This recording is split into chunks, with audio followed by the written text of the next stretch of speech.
Hello, everyone. Welcome to an episode of State of the Arts.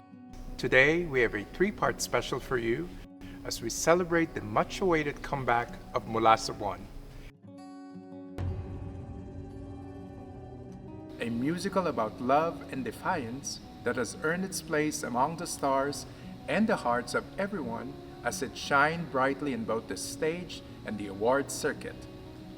Best Musical Award and Best Stage Direction for a Musical at the 35th Aliw Awards, and Outstanding Original Score Award in the 13th Gawad Buhay Awards.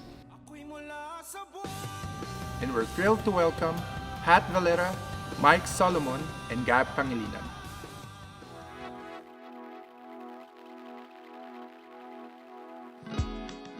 Welcome back to Samson Performing Arts Theater, guys. Yeah. How does it feel to return to this stage after being away? It feels like coming home. No, really, I mean it. It really, like, very excited to be back. So many things have changed in 2 years. The last time we were here was 2022.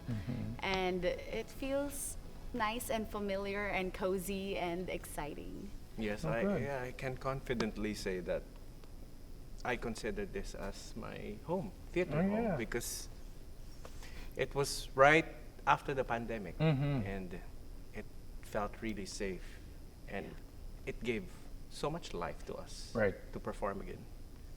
Pat? Oh, well, it's very exciting for me as a creator as well because, like, looking at a blank stage or bare stage right now, it like opens so much possibilities, especially now, 2024. And there's so many things that we can do and we can imagine, especially with the stage. You know, Mula sa Buwan, you've staged this in various stages prior. This is this 2024 run is your fifth iteration? I think so, yes. What are the typical challenges of bringing an existing production to different stages, and what makes it different presenting it here on the stages of Samson Performing Arts Theater? Whether intentionally or it just happened, no. When we shaped Mula sa Buwan, when it was still a baby then, we always wanted it to grow together with its audience size and with its space. So we ventured into a theater that's like just for 200, then became for 300, and then, but finally landing here in a really bigger stage for 1,500. It takes its final form and shape because it's allowed to imagine itself big and fulfilled with all of Sure. its ideas and technical and artistic possibilities. When you were envisioning how Mula sa Buwan would end up be, was the original intent that it is made for a big space? Actually, yes. We had that grand and wild imagination or vision for it, even though we were in our early 20s and really hoped and dared that it could be staged on a bigger stage. But of course, then we didn't have a big as a stage as this one. Okay. Did we? Parang Meralco, I think, would be CCP. closest, or CCP would be Sure. closest for that one. But those are houses by different companies then. So, but even then, we had this crazy imagination or idea that it could be as big as it was today. I see. I think I'm gonna jump on what Myke had said. Mula sa Buwan premiered, I feel, really ushered in the start of all of these theater productions coming from the pandemic. Speaking of that, as part of the creative, you're the musical director for Mula sa Buwan. What are the particular challenges transferring Mula sa Buwan as a production coming from the pandemic and bringing it to this massive space? Yeah, a lot of challenges. Of course, we are presenting the show to a new audience. It's basically college people and Gen Z. So it was kind of tricky, but at the same time, I trusted my instincts to just absorb the energy of the cast. Okay. We had a young cast, technically I'm the oldest in the cast. Yeah. You had a big cast. Yeah. Yeah. In having a big cast, putting them together on stage and making sure that each cast sounds exactly as how you wanted it to be, and individually and cohesively. How did you approach that challenge? As a musical director, I just don't dictate what it should sound like. Okay. I want them to create their own sound, and I will just be their musical yaya. Okay. So I think that's my superpowers. I just let them be, and shape it from there. I see. Gab, this Mula sa Buwan will be, this particular production of Mula sa Buwan will be your, what, third? Third, yes. And you've always been Roxanne. Yes. I see. So, you know, as actors, you're used to performing in different venues and adjusting to what particular venue you're currently going to be in. Being that this is your third production of Mula sa Buwan, how did you navigate that sort of like challenge between a smaller venue, a slightly bigger venue to like To this. I think, well, the kind of actor or theater actor that I am, put me in any space and I'll do my Sure. best, you Yes. know. So, but with Roxanne, for me, I don't know, I can't speak for all theater actors, but Okay. for me, being able to revisit or being able to reprise a role that you've done before is always a blessing, because every time you find something new about the character, every time you kind of, well, for me, you get to know the character more, you fall in love with the character more, and you're able to completely, what they say is nahinog na, like Okay. You you let as it the simmer. character, yeah, you let it simmer, you let it marinate, and Then then it's good to go. it just comes out Right. right, you know. Exactly. And here in the Philippines, because of our industry, we don't really get to do long runs, and we don't really get to do Broadway type shows that could be running for months and months, right? Okay. I mean, for me, that's ideal, or Sure. that's something we would want to do. But being able to revisit a role, whether it's in a small space or in a big space, is always such a gift. And to be able to do Roxanne in Mula sa Buwan in a theater like this, especially in 2022, coming out Right. of the pandemic, that was, I mean, the way I'm sure you saw our faces Sure. when the house lights Sure. came on and we saw we Right. saw the people, we saw the audience.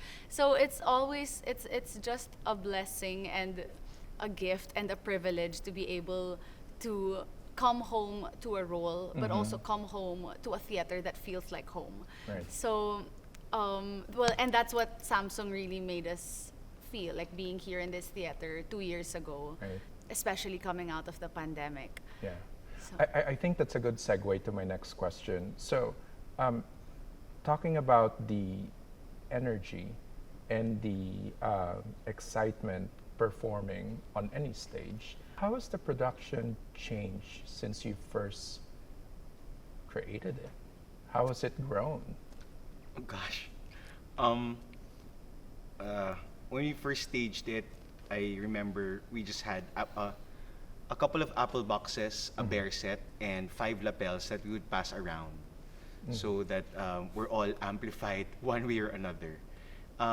Then from there, imagining trees, forest, war, it has grown to what a visual spectacle that is Mula sa Buwan now.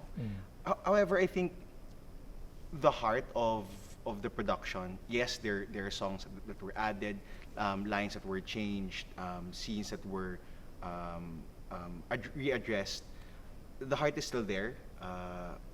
Wherein I think the power of Mula sa Buwan lies. It's retained. So, Yeah. Yeah. No, you know, I think as an audience member and as somebody who's seen the production, I think, how many shows did you do in 2022? Like 30? Yeah. 24 around. Right. Personally, for me, one of the most moving aspect of the production is really the music. So when you were conceiving how you would put that sort of really powerful story to music and working with that many of a cast, making sure that it translates to what the audience, what we saw. How was it, what was your thought process, or what was the creative process going into that?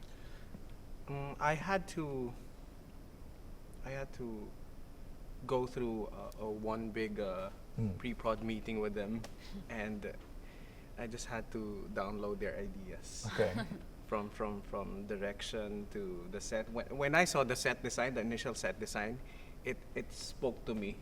Okay, this should sound like this. When I saw design with all the buildings, the old Manila buildings. So that's basically it. Yeah. Well, I think I'm a very visual person too. So and I see think music. the music is reflective of that. So I think when you are listening to the music, you actually see essentially what's happening on stage. Because I remember during that last run, when I would be outside of the auditorium and the speakers or the monitors would still play it, and I would know exactly what was happening, or I could almost feel what the story is. So that's kudos Because to you and it's one of the congratulations best to you. sounding theater. Well, that is kind of true.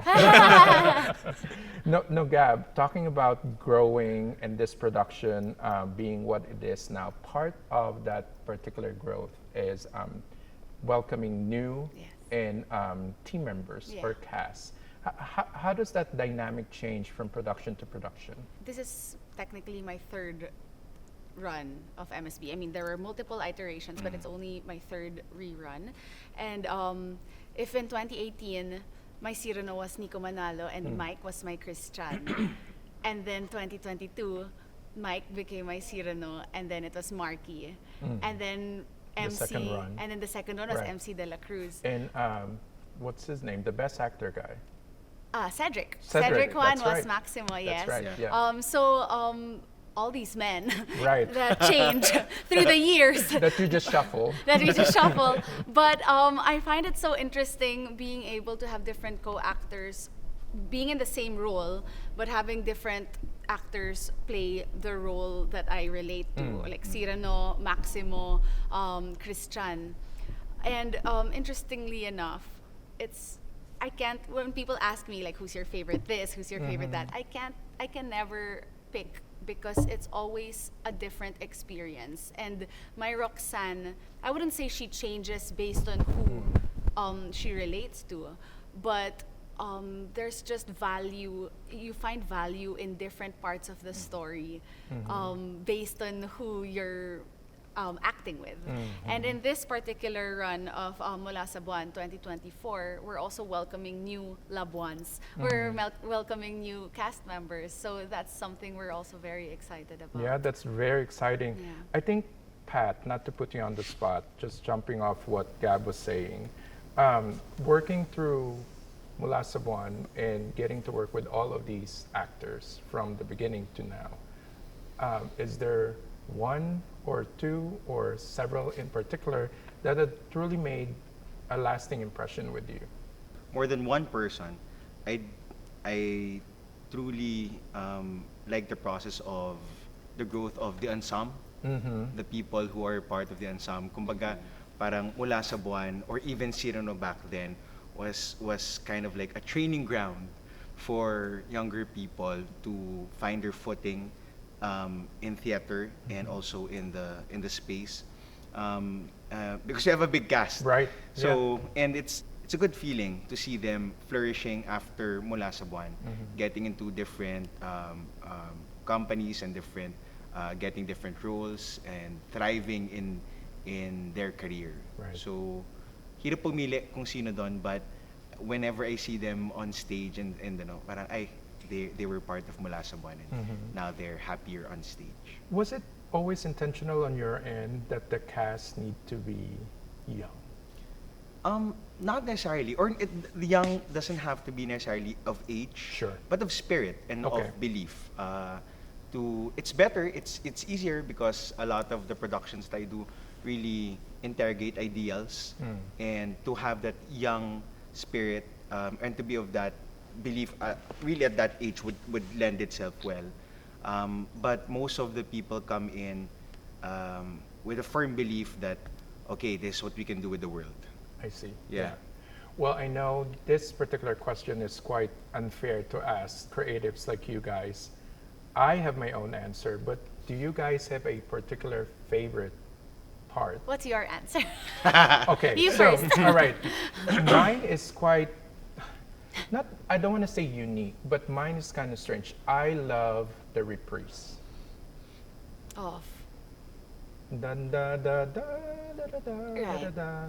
So it's not really, well, I mean, it plays in one of the scenes, but my most favorite part is the reprise. When all of you are bowing already and then Yeah. you sing that. So with you guys, what is your favorite part?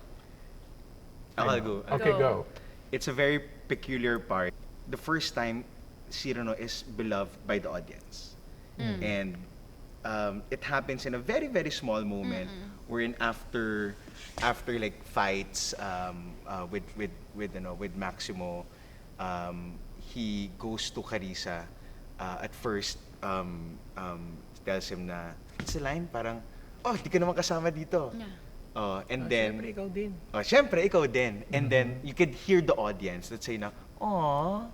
So, after all of that pagiging mayabang or pompous, finally, because of that little moment, the audience, falls in love more or a little bit more with Cyrano. Yeah. Mike, how about you?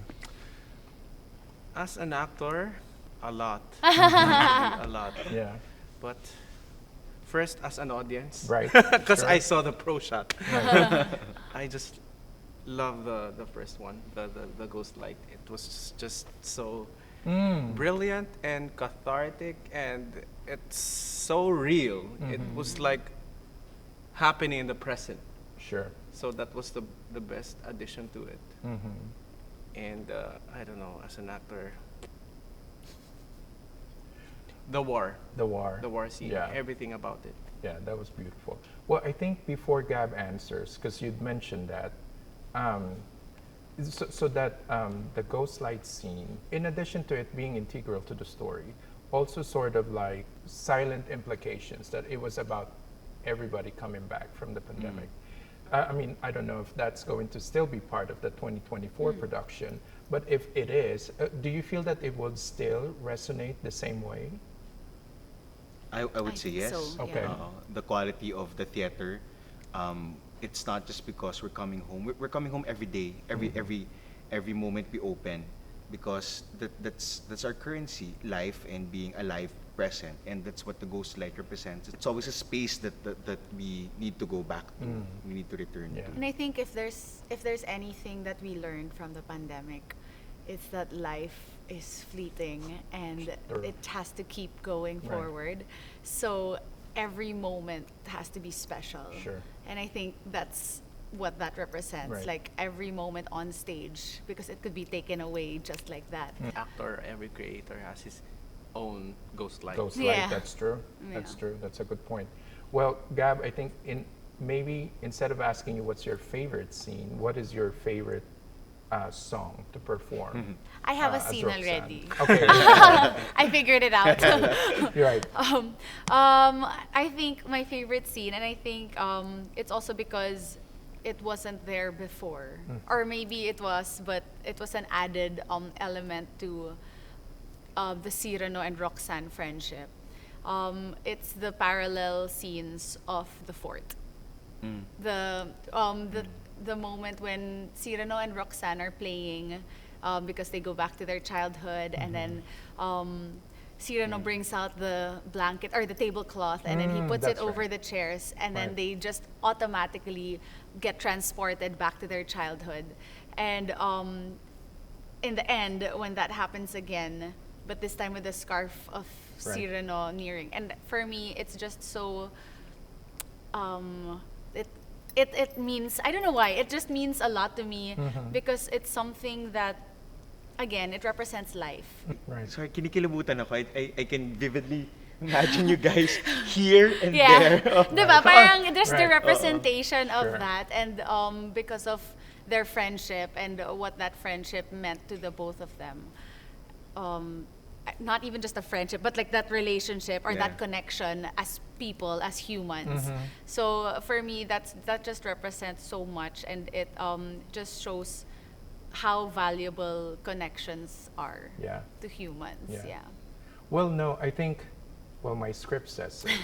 So, and I have to ask Myke and Gab because it says, ask them to sing something. So we have to ask you your. Why I can sing something too. No, okay, sure.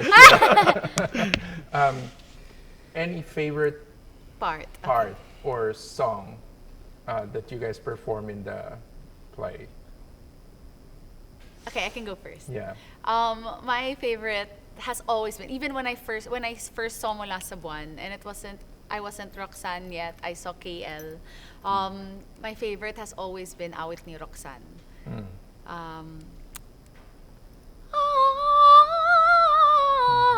Diba that part? And then the start, halina dito ka sa aking tabi. Maari bang makausap ka kahit sandali? Alam mo bang tila ay nahuhulog na? Sa tuwing nakikita siya'y mapapaawit pa. Okay, there. But it's always been my favorite. I mean, it just, that kilig and that right. joy Right. from somebody that's in love. But also, I think the way you've established that particular sort of like him, the very, very beginning, Yes. when everything almost seems to freeze, Yeah. So I think from the audience perspective, you immediately relate to Christian's what he's thinking. It's like, because like, oh my gosh, this woman, it's just the voice just makes me like, freezes everything in time. So yeah. And you, Myke? I think it's the first part of Mula sa Buwan. Which one's It's that? do I explain or sing No, it? sing No, you it. should Sing sing it. it. Yes. Napa-review pa tayo. Scan. I know. Okay, play. Ako'y naglayag kung saan walang sakit o hapdi. Lahat ng tao ay nakangiti sa buwan, sa buwan. This is my favorite part because I get to shout to the moon, ako'y mula sa buwan! And just exhale it. Yeah. It's so fun to do. Yeah. The moon. Right. My most favorite part that you sing is the very, very last line. I go back to the reprise. I'm obsessed with the Ako'y mo. reprise. Yes. Yeah. So, because that's a good. That's the closer. POV of the moon. Yes. Yeah. I find it interesting, no? It might be a limited perspective on my end because I have not seen other productions. Because I feel like I don't see anybody else doing Cyrano except Myke.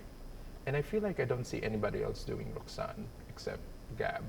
And that might be an unfair statement because that's my only point of reference. But I feel like they, as actors and as individuals, on stage and off stage, kind of sort of like mimic who Roxanne and Cyrano is. Was that something that, it has to be somebody that can be Roxanne off stage. It has to be somebody that can be Cyrano off stage because otherwise it would feel forced. So I wonder if is that part of the challenge as a director, as a casting director? Because anybody else can put on a role, but it's quite rare, maybe, to find somebody that is the role. I don't know if that makes sense. Yeah. Well, first off, I'm coming here now as just the playwright and the producer. So Miko Angeles will be Take on the directing role of this one. Of course, he has been with us not just for Bar Boys but also with Mula sa Buwan since 2022. And still, when casting people, I think we both agree, and even the producers and people who are who would cast people, we cast not because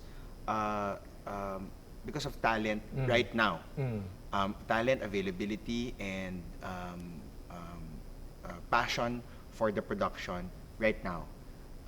We know that this production of Mula sa Buwan as a production, as with the many productions we will do and are doing with Barefoot, will run for a long time. Okay. And we do know that people grow, actors grow, actors find different opportunities as well. So we need to also see ourselves in the future having different characters of the same, but of course must be able to bring about the same greatness of heritage of acting, stamina, and performance and artistry to what these two are providing for the role right now. So I have trivia. Mm. Trivia, diba Myke played Christian in 2018. Okay. And when they told me that Myke was to play Cyrano in 2022, I couldn't see it because Yeah. I saw Myke as Christian. You know, like I think it's also Yeah. because of who he was as Christian. I mean, Right. I fell in love with his Christian. Right. So when they said Cyrano, I was like, No, you How? fell in love with my Myke. no, no. That's for the part Stop two. it. Shh, quiet. Okay. No, but like, so when they're like Cyrano, I was like, what? Really? I mean, of course, I was just in my brain. I was like, okay, let's see how that goes. So I think for anyone, it's all about also the opportunity that's in front of them. Myke, even in rehearsals, if I can share, even in rehearsals, because if our script was incomplete, he would be on his iPad. So, you know, people were figuring things out along the way during the rehearsal process. But basically, as the musical director also, which is also very Cyrano, he kind of musically directed himself in a way. So he changed all these arrangements perfect to his key, and he basically molded Cyrano into the way he felt Cyrano should be. And the first time, I think we had a dress tech here with our complete costumes and the sound, and me as Roxanne on that balcony. All of a sudden, this Cyrano comes up with his nose and his cape, and he comes on stage, and he's just completely Different, yeah. Yep. 100% Cyrano. As Roxanne, I was like, that's Cyrano. Yeah. And everything just kind of clicked and fell into place. And it's like, that's the magic of theater. When you Sure. see somebody in complete form after the rehearsal process, after learning everything, and after embodying the role and being able to simmer in it, then you see that person on stage. For a split second, I went to Gab and I was like, oh my God, okay, back to character, you know, because you can't help but watch his Cyrano, I mean, and in a way fall in love with it. Yeah. Yeah, so- That's great. I work well with makeup on. You know, I was going to tell you guys, I think it's quite obvious. Everybody knows it. You guys know it. The theater industry know it. The audiences know it. There is a solid and very loyal fan base of Mula sa Buwan. And you three are part of the collective team that composes the IRF, no? How does it feel to know that you have developed this following, and does that sort of like following pose a certain challenge? Because now there's a standard and there's an expectation that you feel like you always have to live up to. Well, to be honest, we're only really figuring it out now because we just realized that we're just less than 3 years in. No? 2 And years. 2 years in, and the first year was getting back and then making sure that the audience will be there. But to be fair, in those 2 years, we were really thinking about the audience experience. No? Not just they get the best story from what they from the amount they pay, but also the best experience coming in and stuff. Rather than we feel that it's a challenge, we are discovering. We're at the stage of discovering and meeting them, and knowing what they want, and treating it as a friendship. Okay. Rather than a job. So, and we're very happy because the people who support us are also very friendly. Yeah, yeah. Actually, if I may, like with Mula sa Buwan, ever since it started, they call it a cult following. That it's always had that cult following. But I think what's so wonderful about Mula sa Buwan 2022, it was a mix of all kinds. Yep. It was just basically a community that came together, hungry for live performances. And with me and Myke, who we've worked together for years, and we've also in a way grown our little communities Sure. also apart from Mula sa Buwan. If this is my like 10th year in theater, what I love about it is I have seen people when they were still in grade school coming to the theater, and now they're in college and still coming to the theater. Not necessarily Mula sa Buwan, but watching a show that I was a part see. of. So coming back to Mula sa Buwan, it's just so interesting to see familiar faces, but not just that, people who have never seen it before but have seen us in different Right. shows. If we're talking about the audience of Mula sa Buwan, it's not just the audience of Mula sa Buwan, because if you look at their journals, you see a checklist there Sure. of all the shows that they want to Sure. watch. And for me, that's the most beautiful thing about the growth, I guess, Right. of the industry today. No, that's a very good point. I feel like, I think we can all agree, the local theater industry is really having a moment Yep. right There's now. a shift happening. Yes. Right. So, and I feel like it's already safe to assume that it has already gone past revenge theater. Yes, yeah. You know, Yeah. because it's been a while. Yeah. And new productions, original productions, revivals are popping. I mean, every week there's an opening. Yes. You know, why do you think it's important that Mula sa Buwan continues to be part of this growing and thriving community? For me, it's the story. I mean, not enough people have seen Mula sa Buwan here on this stage. In 2022, we did it 24 times.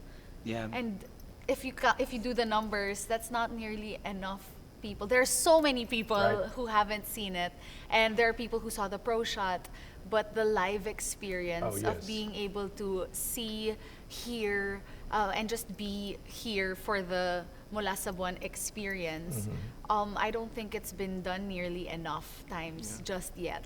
So that's why. I Yeah.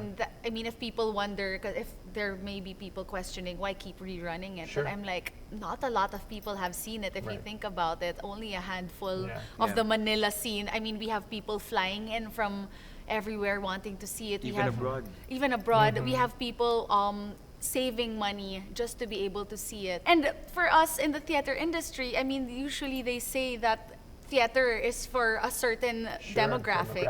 correct. And all of a sudden, in this day and age here in Manila, right? It's Right. all of a sudden you have people from everywhere wanting to see it, and all kinds of people. And for me, that's the best part, that you feel included in something.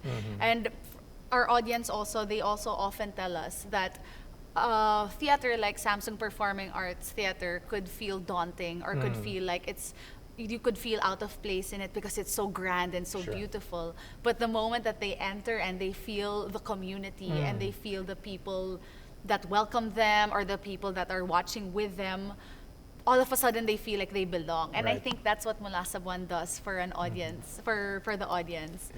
It's a celebration. Yes, no, Yes, it is a no, celebration. Agree. I completely agree. I think, Myke, speaking of a thriving theater industry, as somebody who has been involved in so many of this current and past productions, what do you think sets Filipino theater apart? It has so much heart, and it connects well with the audience. It's so, I don't know, immersive, I guess. It started, when I first started with Rock of Ages, Okay. we were just so courageous to just put out a show that is so Filipino. crazy and Filipino at the same time. It's just like walking through a barrio Yeah. with chinelas on. So I think that's the most powerful thing for for or an original Filipino theater Sure. to just showcase the heart of a Filipino character. Yeah. What are your hopes for the future of Mula sa Buwan? Well, I hope that it runs and runs again. Longer than Phantom. Longer than Phantom because if we're building an industry, just to add also to what Gab said a while ago, if we are in a growing and thriving industry, I think productions shouldn't be burdened with the idea that it needs to Stop. to End. end or say or needs to explain why it's rerunning. It's really for the sake of there are productions and there are types of productions that you just want to rewatch Yeah. again and again and again and again. Like Phantom is one of my favorite productions. If it were here, I would have watched it 20 times. No, but to have that opportunity for productions, not just ours, Mula sa Yeah. Buwan, but the ones being done by PETA and Yeah. now by Newport Tanghalang and Pilipino. Tanghalang Pilipino, Sure. the ability to rerun and to rewatch your favorites. Yeah. Because at the end of the day, a theater production would always be limited by its run, its its show dates, no. But to know that Mula sa Buwan can be part of a series of other productions that you can anticipate that I can watch again in a year or two, no, that would be an amazing feat for the Filipino theater industry. Yeah. Yeah, that's great.